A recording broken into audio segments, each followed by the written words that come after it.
Please have a seat, have a seat, have a seat. और आज अपनी बात शुरू करने से पहले ये जो भारत माता का संगीत चला है, इसके लिए एक पहले स्वर हमारा हो जाए कि भारत माता के चरणों में कोटि कोटि नमन। और मैं जब भी बात करता हूं हिंदुस्तान की, अपने देश की, तो एक बात जरूर निकल के आती है। क्या निकल के आती है? मेरा भारत महान, इंडिया इज ग्रेट। ये महान शब्द और ये ग्रेट शब्द कैसे लगता है हमारे देश के आगे? इसके पीछे यकीनन बहुत महान आदमियों का रोल है, और उनमें से आज एक महान पुरुष का परिचय आज यहां पर होगा, और वो कोई और नहीं, वो है स्वामी विवेकानंद, जिनका जन्म 12 जनवरी 1863 में हुआ, 12 जनवरी 1863। कौन है ये महान पुरुष?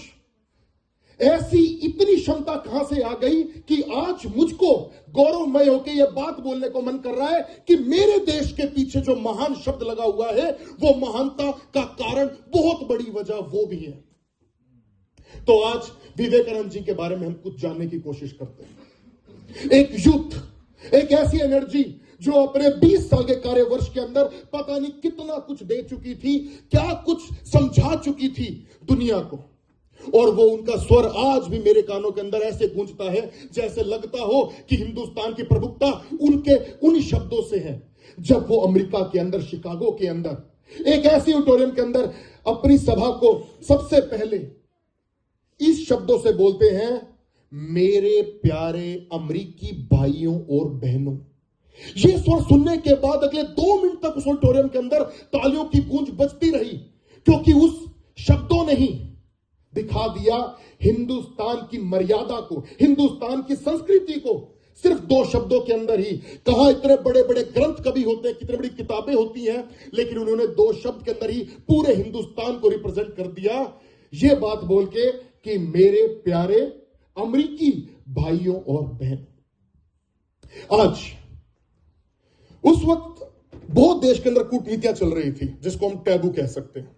तो उन सब टैबू के ऊपर उन्होंने कितने अच्छे कार्य करे, ये सब बातें आज हमको जानने को मिलने वाली है। लेकिन उनके एक सबसे प्रमुख बात, उन्होंने ज्वाइन करा था ब्रह्मो समाज। ये ब्रह्मो समाज क्या है? ब्रह्मो समाज एक वो चीज थी जो दुनिया को बताती थी रेशनलिज्म के बारे में, बताती थी brotherhood towards whole country, whole world के बारे में दिखाती थी, वो स्पिरिचुअलिटी के बारे में दिखाती थी, वो रिलीजन के बारे में दिखाती थी। लेकिन इनमें से जो प्रमुख बात थी, वो प्रमुख बात क्या थी? रैशनलिज्म। रैशनलिज्म क्या है शब्द? मेरे दिमाग का इस्तेमाल करना, ये है रैशनलिज्म। आज एक उदाहरण के रूप से उन्होंने बताया कि विश्वास और अंधविश्वास के अंदर कितना छोटा सा फर्क होता है। एक गांव के अंदर बाढ़ आई, वो व्यक्ति अपनी छत के ऊपर खड़ा हो गया, पानी धीरे धीरे देखते देखते उसको पूरे घर के ऊपर आ गया, छत तक आ गया। उसको बचाने के लिए नाव आई। नाव के अंदर जो बैठे हुए थे उसने कहा कि आजा, जल्दी से यहां से बच जा। उसने कहा नहीं, मुझको मेरा ईश्वर बचाएगा। पानी और भरता रहा और वो नाव चली गई। पानी अब उसके यहां तक भर चुका है। एक हेलीकॉप्टर आया। हेलीकॉप्टर ने कहा आजा, तुझे बचा लेते हैं। उसने कहा नहीं, मुझे मेरा ईश्वर बचाएगा। उसने रस्सी फेंकी, उसने रस्सी नहीं पकड़ी, कहता मुझको मेरा ईश्वर बचाएगा, और अंत में मर गया। जाके फिर वहां पर गया भगवान के पास, और भगवान के पास जाके उसने पूछा, अरे मैंने तो आपकी हमेशा इतनी वंदना, हमेशा इतनी पूजा करी है, मुझे बचाया क्यों नहीं? भगवान ने थप्पड़ देके मारा कि मूर्ख, वो जो नाव भेजी थी, वो जो हेलीकॉप्टर भेजा था, वो जो रस्सी भेजी थी, वो किसने भेजी थी? वो मैं ही तो था। और यही चीज का उसने उदाहरण दिया था कि that is called the rationalism, कि भक्ति क्या है कि जब मैं अपने दिमाग का इस्तेमाल कर सकूं। भगवान ने तो हाथ बढ़ाया था, अरे आपको तो हाथ पकड़ना था उनका, यूं थोड़ी ना भगवान आ सकते हैं।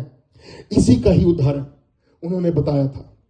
और वही बात विवेकानंद जी ने बोली थी कि अपने हाथ के अंदर मैं गीता रखता हूं, हर पल जब भी जाता हूं मेरे हाथ के अंदर गीता होती है। लेकिन अगर कोई मुझसे पूछ ले कि गीता पढ़नी है क्या, तो मैं उसको मना करता हूं कि गीता पढ़ने से पहले जाके उससे अच्छा क्या है, जाके फुटबॉल खेल लो।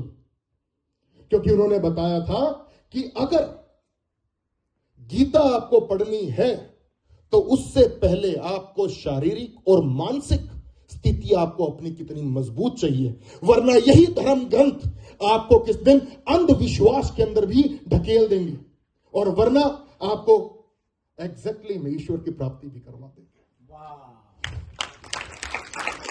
और मुझे लगता है कि आज जब ये भारत माता का स्वर सुना हुआ है और जेपीएंस जो अपने अंदर देशभक्ति की एक अलग भावना रखते हैं, तो मैं चूकूंगा नहीं अपनी देशभक्ति और जेपी की देशभक्ति का प्रमाण देने से आप सबके आगे।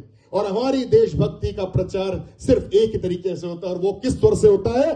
भारत माता की, भारत माता की। Thank you, thanks a lot.